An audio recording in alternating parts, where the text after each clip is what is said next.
The US officially drew a line under its combat operations in Iraq this week. Tens of thousands of American troops will stay on, but only to provide training for local security forces.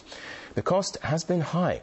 It's taken almost $1 trillion, but also the deaths of tens of thousands of Iraqi civilians. RT's Paula Sleer is in Baghdad.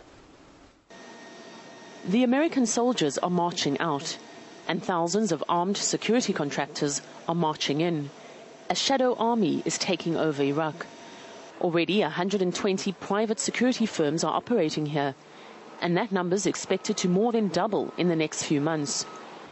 Hisham Mahmoud manages one of the longest established private security companies in Baghdad, with both Iraqi and foreign personnel. Pilgrim Security started in 2003 after America's invasion of Iraq, but business has never been as good as it is now. In the last month, his client base has doubled.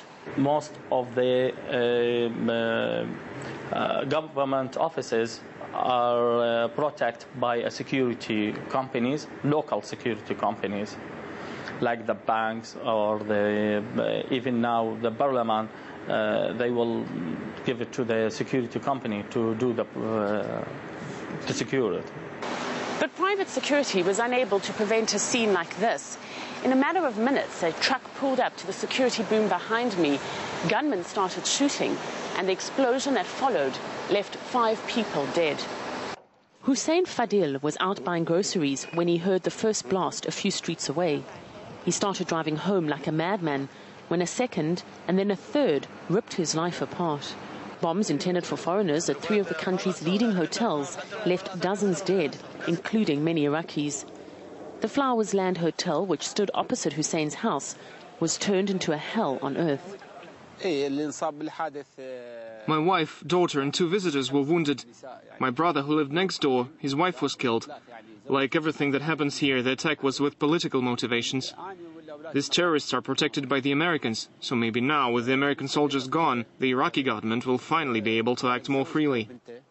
In the last 18 months, more than 90,000 American troops have left Iraq.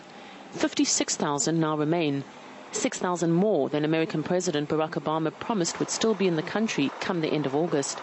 They're staying to train local forces with no combat missions unless requested by the Iraqi authorities. But the reduction in US forces is welcomed, say locals. I do not believe there is one Iraqi who is not happy that America is withdrawing.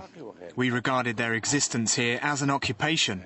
7 years ago, the security situation was much better than it is today. The only exception is that Iraq now has a solid base to move towards democracy. Intifad Kambar returned to Iraq in 2003, full of hope and expectation.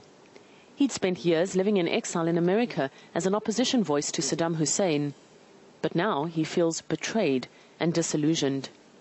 The United States committed serious mistakes in Iraq.